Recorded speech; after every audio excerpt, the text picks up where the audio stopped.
बहुत बहुत धन्यवाद आप लोगों को, अभिनंदन आप लोगों का। भारत के श्रम, रोजगार, युवा कार्यक्रम एवं खेल मंत्री डॉक्टर मांडविया जी, इस विभाग की सचिव श्रीमती पल्लवी गोयल, क्षमा कीजिएगा, और हमारी मिनिस्टर ऑफ स्टेट रक्षा खड़से जी और एडिशनल सेक्रेटरी श्री मिश्रा जी, प्रतिष्ठित यहाँ पर उपस्थित सभी लोगों को, और विशेषकर इस सभागार में उपस्थित 3000 वो युवा जो एक बड़े भारी कंपटीशन के बाद यहाँ पर आए हैं, उन सब का मैं अभिनंदन करता हूँ। मैं आभारी हूँ माननीय मंत्री जी का, जिन्होंने मुझे यहाँ आने का ये अवसर दिया। थोड़ा असमंजस था मुझे, मैंने कहा भी कि मेरा क्षेत्र, मेरा अनुभव यूथ के साथ उम्र का एक बड़ा भारी गैप, आप लोगों में से अधिकतर मेरे से 60 वर्ष से अधिक छोटे हैं। मैं स्वाधीन भारत में नहीं, उस भारत में पैदा हुआ था जब भारत स्वाधीन नहीं हुआ था। तो मैं आपसे क्या बात कर सकता हूं? क्या चीज है जिस विषय पर मैं आप लोगों से बातचीत कर सकूं? जब मेरा यौवन था तो उसको मैं भूल चुका, बहुत समय हो गया, और जो आपका युवा काल है उसके अंदर इतना परिवर्तन आ चुका है कि मुझे कई चीजों का ज्ञान भी नहीं है। लेकिन एक चीज बड़ी कॉमन है, मैं जब युवा भी था और आज भी,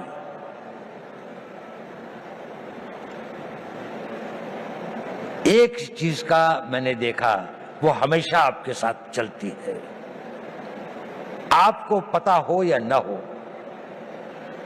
आप कॉन्शियस हो या ना हो, चीज बहुत छोटी है, लेकिन वो आपके जीवन की लोकाई को डिटरमिन करती है, उसकी गति और उसका क्या अंत में वो कहां पहुंचेगी इसका निर्णय करती है। वो होती है आपके निर्णय लेने की क्षमता। आप सभी निर्णय लेते हैं। युवा को अपने रोजमर्रा की जिंदगी में छोटे निर्णय और बड़े निर्णय करने पड़ते हैं, और जैसे जैसे आप बढ़ते जाएंगे, छोटी सी बात से और बड़े बड़े निर्णय आप लोगों को ही लेने पड़ेंगे। भारत तो विकसित होगा ही। भारत जिस गति और जिस रफ्तार पर प्रधानमंत्री मोदी जी इसको ले आए हैं, यह एक ऑटो मोड में भी चलेगा और विकसित हो जाएगा। लेकिन प्रश्न यह है कि इस विकसित भारत का नेतृत्व कौन करेगा, वो कितने सक्षम होंगे। और नेता की सबसे बड़ी शक्ति जो होती है, सबसे बड़ा हुनर, सबसे बड़ी योग्यता वो होती है कि वो सही निर्णय लेता है, समय पर निर्णय लेता है, और अपनी पूरी आस्था और उसके साथ उन निर्णयों पर कार्यान्वित करता है। तो अगर आपको भारत के विकसित भारत का नेता बनना है, किसी भी क्षेत्र में हो, साइंस में हो, टेक्नोलॉजी में हो, सिक्योरिटी के क्षेत्र में हो, आपको निर्णय लेने पड़ेंगे, और यह निर्णय लेने की क्षमता आपको अभी से विकसित करनी पड़ेगी। आप लोगों ने बहुत कुछ पढ़ा है, आप भारत के जागृत युवक हैं, निर्णय कैसे लें, बहुत सारे मोटिवेशनल स्पीकर्स बताते हैं। मैं उस बारे में ज्यादा नहीं कहना चाहता। मैं छोटी सी बात कहना चाहता हूं, आप जब निर्णय लें तो आज के लिए नहीं, अपने आने वाले उस भविष्य के लिए निर्णय लें। दूरदर्शी भाव से निर्णय लें। आज का निर्णय तो लगता है कि ठंड बहुत है, रजाई में बैठे रहें, लेकिन अगर आपको कंट्री को रिप्रेजेंट करना है तो आपको लगता है नहीं, मुझे 4 बजे दौड़ने के लिए जाना ही चाहिए, मुझे अपनी फिजिकल फिटनेस रखनी चाहिए। अभी 1 जनवरी को कई लोगों ने बहुत सारे निर्णय लिए होंगे। कल से पक्का सोशल मीडिया नहीं देखूंगा, टाइम खराब नहीं करूंगा, जिम में रोज जाऊंगा, खूब दिल लगा के पढ़ाई करूंगा। कुछ करते हैं, कुछ नहीं करते। सही निर्णय लेना बहुत जरूरी है, बहुत आवश्यक है। अपने निर्णयों को दूरअंदेशी से करें। हर निर्णय को लेने के साथ ये सोचें कि इस निर्णय के बाद मेरा अगला निर्णय क्या होगा, अगला कदम क्या होगा। एक कदम उठाने से पहले अगले 2 कदम की सोचें। जीवन के अंदर में ड्रीम्स से जीवन नहीं बनते, पर ड्रीम्स उनको एक दिशा देते हैं, आवश्यक है। उन ड्रीम्स को डिसीजंस में बदलना पड़ता है और उन डिसीजंस को लाइफ की रियलिटीज में बनना पड़ता है। कुछ लोग जो इसे कर पाते हैं वो सक्सेसफुल हो जाते हैं, उन्हें सफलता प्राप्त होती है। बाकी लोग ड्रीम्स के से और डिसीजन तक के कुछ वॉक हो जाते हैं, कुछ डिसीजन से इम्प्लीमेंटेशन तक में भटक जाते हैं, तो गंतव्य तक नहीं पहुंचते। आप सब लोगों में असीम संभावनाएं हैं। आप में यौवन की ऊर्जा है, आप में बड़े बड़े सपने हैं, आप में वो शक्ति है, आप में वो प्रवाह है जो ये कहता है कि मैं समुद्र को पी जाऊंगा, मैं दुनिया को बदल डालूंगा। उस तरह की शक्तियों को लेकर आप आए हैं और आप बहुत भाग्यवान हैं कि आप उस भारत में पैदा हुए हैं, एक स्वतंत्र भारत में।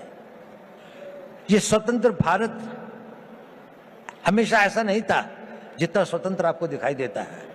सदियों तक हमारे पूर्वजों ने इसके लिए बहुत कुर्बानियां सही, बहुत अपमान सहे, बहुत असहायता के दौर से गुजरे। कई लोगों को फांसी चढ़नी पड़ी, भगत सिंह को फांसी के फंदे को स्वीकार करना पड़ा, सुभाष बोस को जीवन भर संघर्ष करना पड़ा, महात्मा गांधी को सत्याग्रह करना पड़ा और अनगिनत लोगों को अपनी जानें देनी पड़ी। यह संघर्ष चलता रहा। हमारे गांव जले, हमारी सिविलाइजेशन को समाप्त किया गया, हमारे मंदिरों को लूटा गया और हम एक मूक दर्शक की तरह असहाय होकर इसको देखते रहे।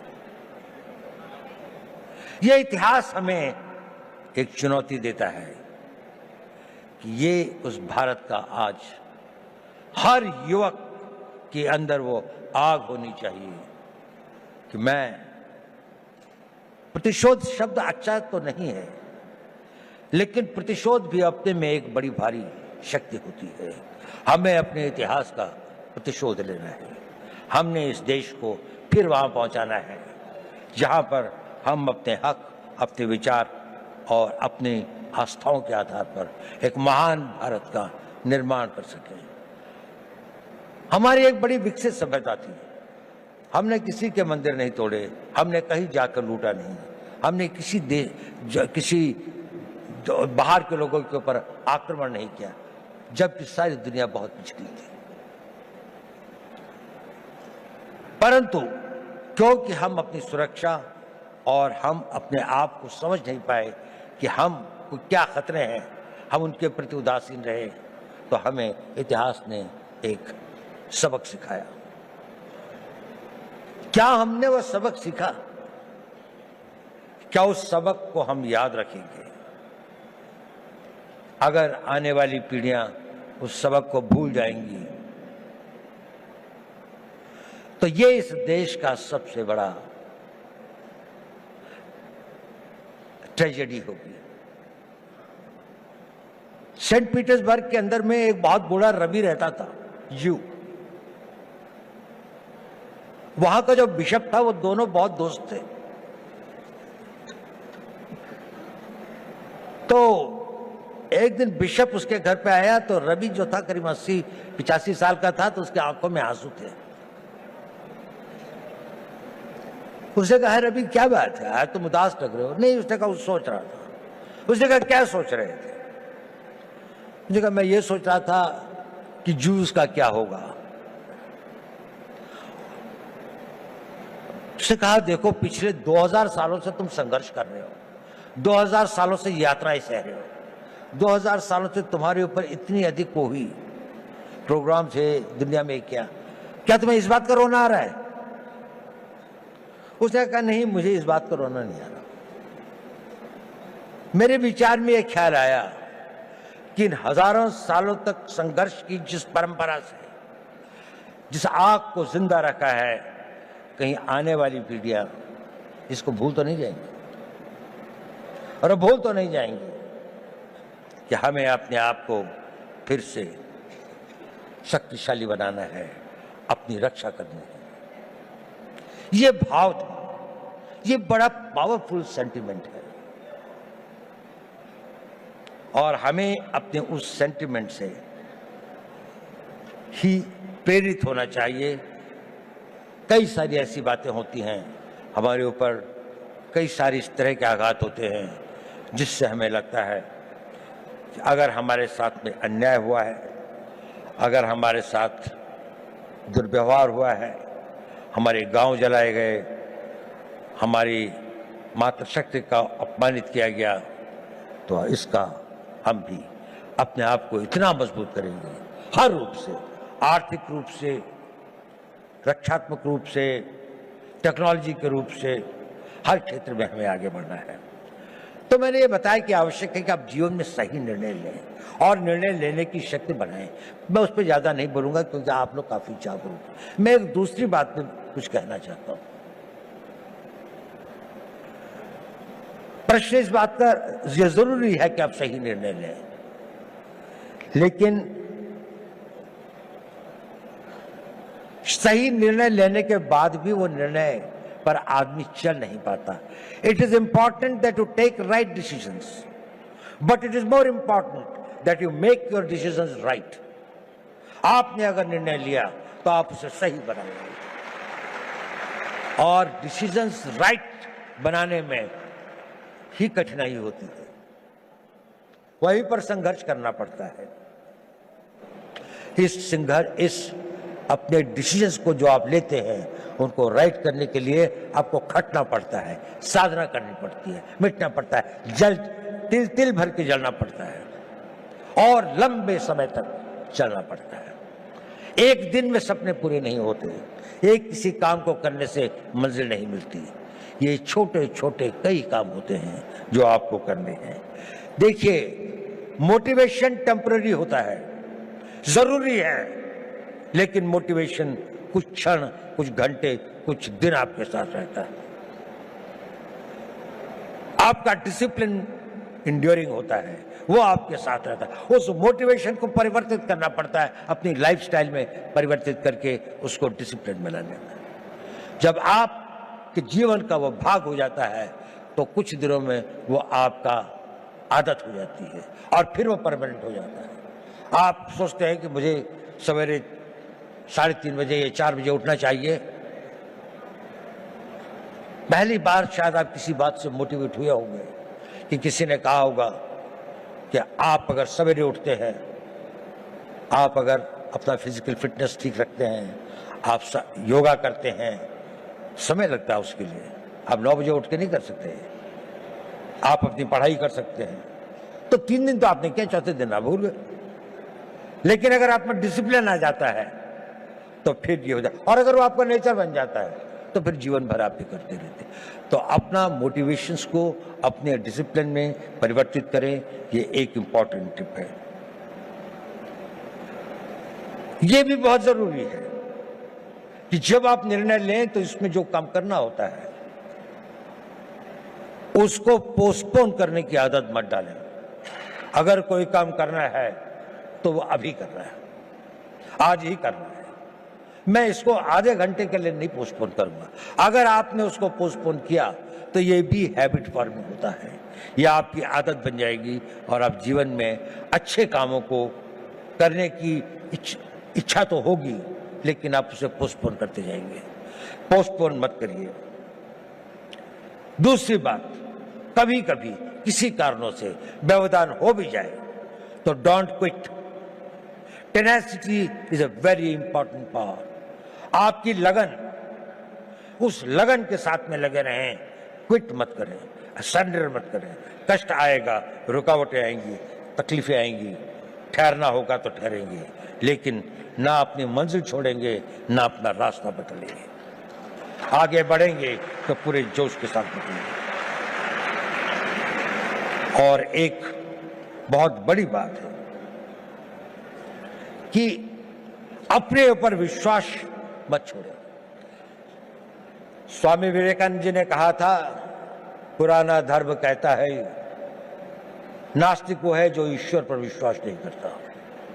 नया धर्म कहता है नास्तिक वो है जो स्वयं पर विश्वास नहीं करता।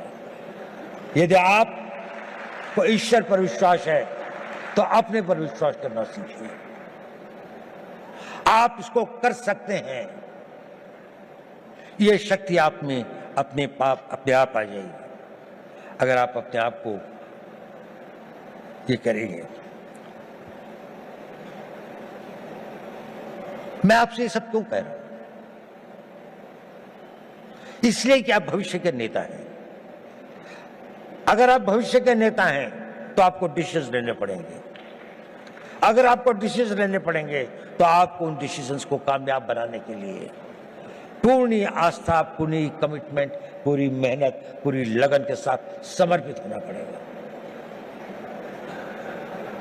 लेकिन इसका एक और कारण भी है जो मैं ये बात आपसे कह रहा हूं।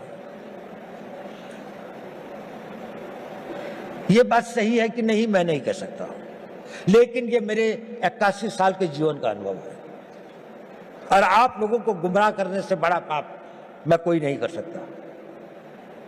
मैं आपसे एक बात कहना चाहता हूं, ये मेरे अनुभव के आधार पर भी है और मेरा अनुभव मेरे अपने जीवन का नहीं और हजारों लोगों के साथ जो मेरे जीवन का अनुभव रहा उस पर भी। जब आप अपने आप को इस तरह से ढालते हैं, 5 साल का टाइम दीजिए, केवल 5 साल, कि मैं जो निर्णय करूंगा उस पर अटल रहूंगा। 5 साल अगर आपने यह काम किया, आप में एक अद्भुत एनर्जी पैदा होती है। वो होती है आपकी विल पावर। और ये सब जो मैं कह रहा था वो इसलिए कह रहा था, सही निर्णय लें, निर्णय पर अटल रहें, ताकि आप में वो विल पावर पैदा हो सके। और वो विल पावर क्या होती है, मैं आपको छोटी सी कहानी सुनाता हूं। 11 अप्रैल 2011 को हमारे कंट्री की एक नेशनल वॉलीबॉल प्लेयर थी, उनका नाम था अरुणिमा वर्मा।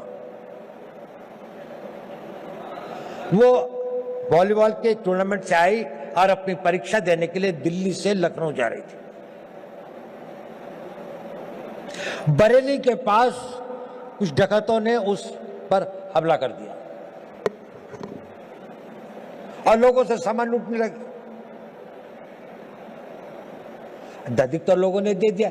उसके गले में चेन थी, उन्होंने चेन खींचने की कोशिश करी, उसने रेजिस्ट किया, उसने नहीं दी चेन। उन लोगों ने उसे ट्रेन से बाहर फेंक दिया। वो बहुत बुरी तरह से लहूलुहान हो गई। दुर्भाग्य देखिए, उसी समय दूसरी ओर से एक ट्रेन आ रही थी और वो ट्रेन से उसका पांव कट के अलग हो गया। रात के 2 बजे का समय था। उस पटरी के ऊपर कई बड़े बड़े चूहे थे, वो उसके मांस को खाने लगे। वो वेदना में कराह रही थी पर कोई नहीं था। उस सुनसाने में, उस वीराने में कोई नहीं था। वो लहूलुहान, उसका बहुत खून बह चुका था। सवेरे लोग वहां पहुंचे तो उसको उठाया, ले गए, नेशनल प्लेयर थी, दिल्ली लाए, all India institute of medical sciences में उसका उपचार हुआ और उसकी पूरी टांग काट दी, एम्प्यूट करनी पड़ी।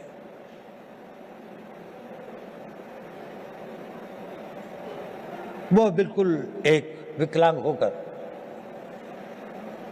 अपने घर में पड़ी थी, लेकिन उसने इरादा किया कि नहीं, मैं विकलांग नहीं हूं, मैं माउंट एवरेस्ट पे चढ़ूंगी।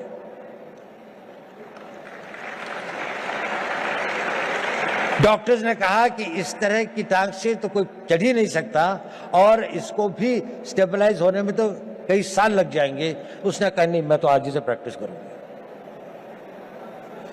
13 मई 2013 को उसने माउंट एवरेस्ट पर चढ़ी, पहली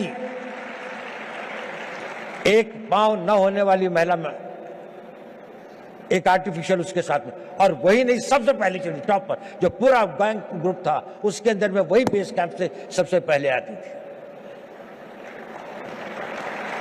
क्या था उसके अंदर? फिजिकल स्ट्रेंथ, अपॉर्चुनिटीज, टैलेंट,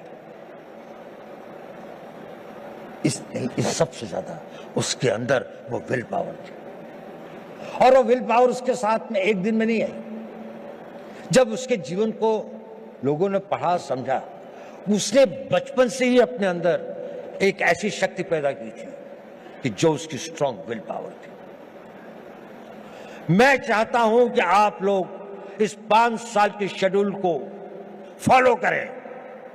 इसके लिए नहीं कि निर्णय सही होंगे, इसके लिए नहीं कि निर्णय को आप वो निर्णय कर पाएंगे तो आपको सफलता मिलेगी, वो तो मिलेगी, लेकिन उस कमिटमेंट, उसके साथ में, रिगर के साथ में, उस डिसिप्लिन के साथ में अगर आप अपना जीवन जिएंगे तो आपके अंदर एक बहुत स्ट्रांग विल पावर पैदा होगा। और वो विल पावर एक इतनी बड़ी शक्ति होती है कि आप जो चाहोगे वो कर सकते हो। आप उसकी इच्छा करोगे, वो इतना बड़ा फोर्स मल्टीप्लायर होता है कि वो आपकी physical energy, mental calibre, mental talent वगैरह, एवरीथिंग एल्स, वो सब को चीरती हुई आप देखोगे कि जीवन में ये असंभव चीजें क्यों होती हैं। अब तो मेरे अंदर इतनी शक्ति रह भी नहीं गई थी, अब तो शायद मैं नहीं इसके काबिल हूं, लेकिन वही हो जाता है क्योंकि आपके अंदर वो ये डोरमेंट शक्ति ईश्वर अपने द्वारा बनाए हुए हर इंसान में देती है, लेकिन 99% की बिना जागृति खत्म हो जाती है। कुछ लोग इसे जागृत करते हैं और वो अपने डिसिप्लिन से और उसको अपना नेचर बनाकर जागृत करते हैं। आप अपनी उस इच्छा शक्ति को बढ़ा सकें, वही इच्छा शक्ति एक राष्ट्र शक्ति बनती है। लड़ाई क्यों लड़ते हैं हम लोग? कोई हमसे साइकोपैथ थोड़ी हैं कि दुश्मन की लाशें हों, डेड बॉडीज पड़ी हों, कटे हुए कटे हों तो हमें कोई बहुत संतोष या बहुत सुकून मिलता है। इसके लिए नहीं रहती लड़ाई। लड़ाइयां लड़ी जाती हैं किसी देश के मनोबल को तोड़ने के लिए, ताकि उसका मनोबल इतना टूट जाए कि वो हमारी इच्छाओं के अनुसार संधि कर सके, हमारी बात को मान सके, जो हम चाहते हैं वो उसे प्राप्त कर सके।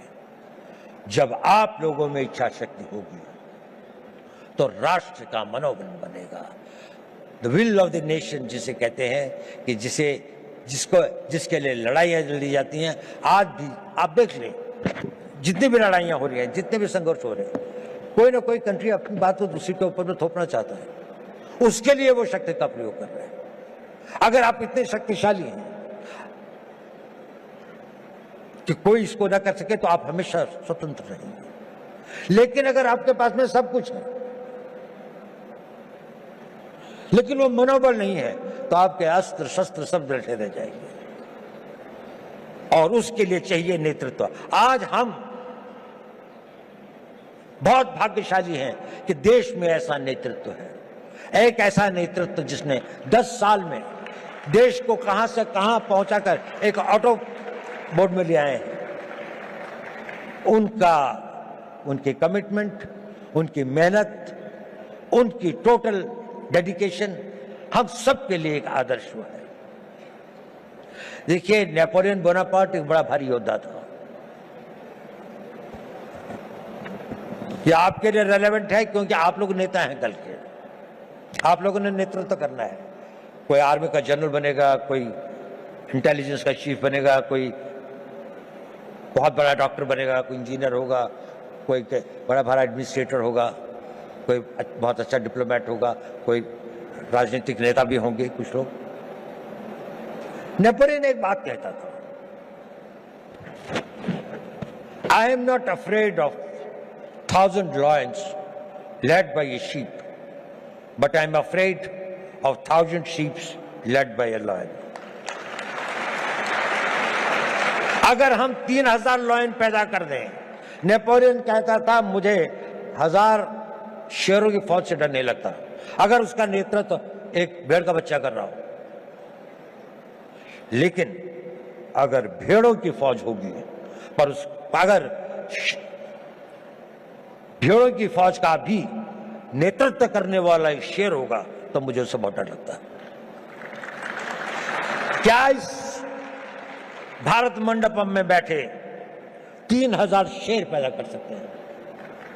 3,000 वो लोग कर सकते हैं। अगर आप नेतृत्व करेंगे तो देश पीछे चलेगा, जहां आप ले जाएंगे देश वही जाएगा। आज देश कहां जा रहा है?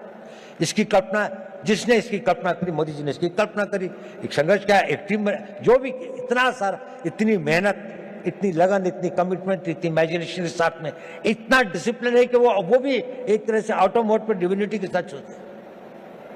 कहां से विचार आते हैं, नए नए विचार, किसी भी क्षेत्र में हो।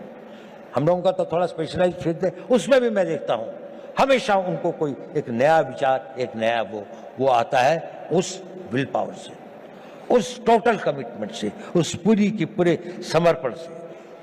आप बहुत भाग्यवान हैं, आप एक उस भारत के तो देखेंगे जिसकी हम कल्पना कर सकते हैं। जब आप अपने यौवन में, जब आप अपने उसके आगे अपनी मेहनत और लगन से आगे पहुंचेंगे तो उसके बाद आप देखेंगे एक बहुत बड़े भारत की आप होंगे। लेकिन ये पहली बार नहीं होगा कि भारत के इतिहास में ऐसा हुआ। जब जापान का उदय हुआ तो वेस्ट के अंदर भी एक बड़ी बहस चली कि क्या एशियन कंट्री कोई जो है वो वेस्टर्न कंट्री से आगे निकल सकता है।